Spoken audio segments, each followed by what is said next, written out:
Haydi artık!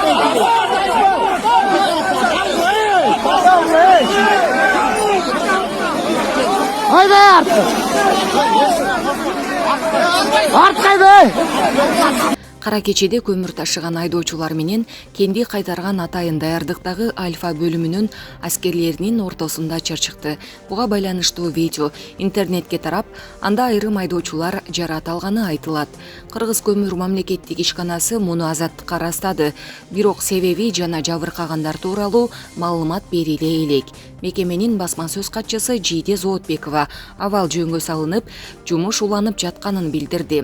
Кара кечеде кезек күтүү малында айдоочулар менен Альфанын кызматкерлеринин ортосунда түшүнбөстөр болгон экен. Абал жөнгө салынды. Учурда бардыгы штаттык режимде иштеп жатат. Улуттук коопсуздук боюнча мамлекеттик комитеттен, жергиликтүү милициядан маалымат алууга азырынча мүмкүн болгон жок.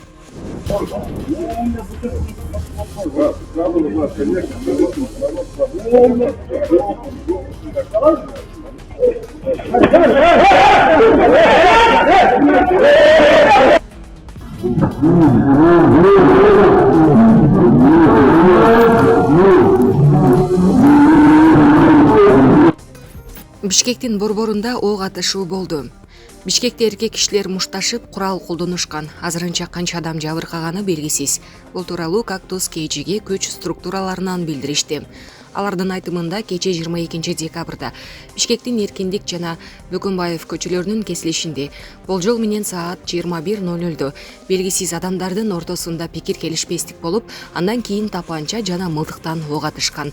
Азырынча жабыркагандар боюнча маалымат жок, бирок бир нечеси милицияга жеткирилген. Алдын ала берилген маалымат боюнча чыр-чатакка катышкандардын бири Мурат Рамонов, грек-рим күрөшү боюнча балбан жана Алигаджи Камиткаджиев 2019 жылдын Азия чемпионатынын күмүш байгечиси жана 2008 жылдагы Европадагы өспүрүмдөр биринчилигинин жеңүүчүсү. Булак Кактус KG. Асылбек Жээнбеков менен Төрөбай Зулпукаров кайра камалышабы? Аз күн мурда Асылбек Жээнбеков менен Төрөбай Зулпукаровго парламент депутаттары комиссия түзүшүп, башында Канатбек Исаев туруп, жоопкерчиликке тартуу мүмкүнчүлүгүн бербей коюшкан. Экөөнүн абакта кармалганын мыйзамсыз катары баалашып, актап салышкан эле. Бирок бизге жеткен маалымат боюнча алганда, жаңы жогорку кеңештин курамы келгенден кийин Асылбек Жээнбеков менен Төрөбай Зулпукаровдун кол тийбестиги жокко чыгып, кайра камакка алуу жагдайы караалары каңкууланды. Бул боюнча команда гана күтүп турушканын, УКМКнын СИЗОсуна киргизип коюу бат эле экенин божурашты. Саясатчы Канатбек Исаевда бычактын мизинде турат. Алмазбек Атамбаев 2017 жылы Канатбек Исаевды мамлекеттик төңкөрүш уюштурууга, бийликти басып алууга шектеп, УКМКнын СИЗОсуна каматып салган. Ойдон чыгарылган, курлай мааниде токулган кылмыш иши коомчулуктун сынына кабылып, суу кечпей калган эсибизде.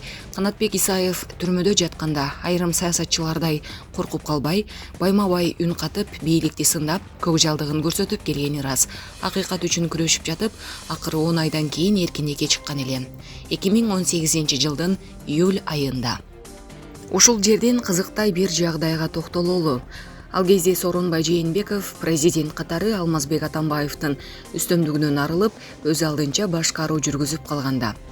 Бара-бара Канатбек Исаев менен жакшы мамиледе болуп, бир кемедеги тилектештердей образ жаратышканын кантип жашырабыз.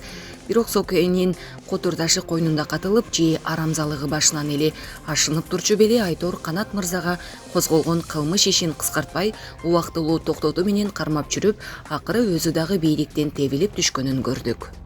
Учурда саясатчы Канатбек Исаев куугунтукка алынып, Сокенин сүрсүткөн белеги да бүтпөй, ортодон экс-депутат Руслан Чойбековдун кылмыш ишине күбө катары суралып, ага улай Бакыт Жетигенов жана чүйлүк балдардын камалышы боюнча тергөө алынып, кыскасы ар тарабынан кысымга калганы кабарланууда.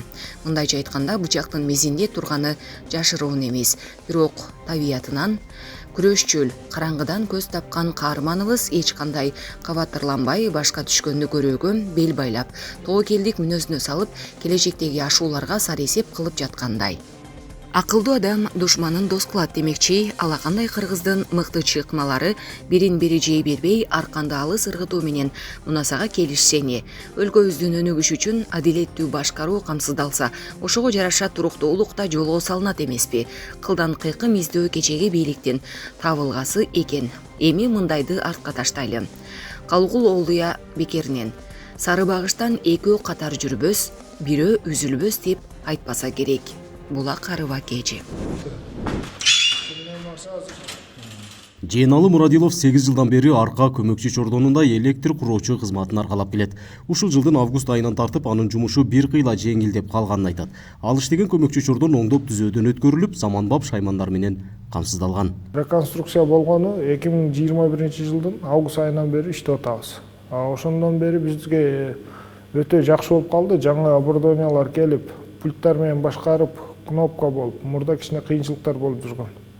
Оборудованиялар эски болгондугуна байланыштуу. Азыр бизден комната, дем, полностью условия бар. Эч кандай кыйынчылык жок. 2019 жылы Баткен облусунун чек аралаш айылдарын энергетикалык көз карандысыздыкка жеткирүү үчүн арка көмөкчү чордонунда оңдоп түзөө иштери башталган. Аны менен катар эле Разаков көмөкчү чордонунун курулушу да башталып, 51 чакырым аралыкка аба чубалгылары да тартылган. Энергетикалык көз карандысы чыгуу үчүн 2019 жылдан биз жумушту баштап, Разаков подстанциясы көмөк чордону курулду. 16 мегаваттык 51 километрлык Разаков арка линиясы курулду. 180 аппарат менен. Анан арка подстанциясында реконструкция болду. Ушун менен 2021 жылдын август айында толук бүтүрүлүп, президенттин катышуусунда жумушка берилди.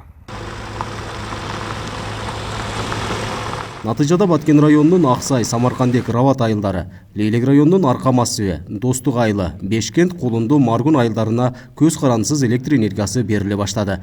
Буга чейин Тажикстан тарап каалаган учурда светти өчүрүп койгон учурлары болгон. Мына бизге өзүбүздүн кыргыздын тобу келип жакшы болду. Мына бизде азыр мындайча айтканда 110-35-6 кв деген мына арка подстанциясы, Марская селина деген 3 подстанция бар. Жаңы жер айыл өкмөтүнө караштуу. Тажиктердин светин өчүрүп коюп өзүбүздүкүн алып атабыз азыр. Напряжение толук кандуу жетип атат. Аны менен катар эле Лейлек районунун арка өрөөнүн суу менен камсыз кылган суу бетинде калкып туруучу насостук станцияга да көз карандысыз электр энергиясы бериле баштады. Буга чейин миллиондогон каражат Тажикстанга электр энергиясы үчүн төлөнүп турган. Бирок дыйкандар айдоо иштери башталган маалда суусуз калган учурлар болуп келген. Эми Тажикстан өзүнүн немеси бар да, графиги бар, алар бизди эсептебейт. Мына биз жаңы жер айыл өкмөтү суу алабыз. Насосный станциядан, тажиктерден. Сайдын убагында комитеттин совхозу биз тажиктерден суу алып жүргөнбүз, насос менен. Ошол өздөрүнүн графиги менен чыгарат, өздөрүнүн графиги менен өчөт. Биз күздүк эгинде да албайбыз. Эскерте кетсек, Баткен облусунун арка массивин электр энергиясы менен камсыздоону жакшыртуу долбоорунун алкагында Разаков арка жаңы электр линиялары 51 чакырым аралыкта тартылган. Ушул жылдын 27 августунда өлкө башчы Садыр Жапаровдун катышуусу менен пайдаланууга берилген. Нургазы Жайнаков, Регион телеканалы, Баткен облусу.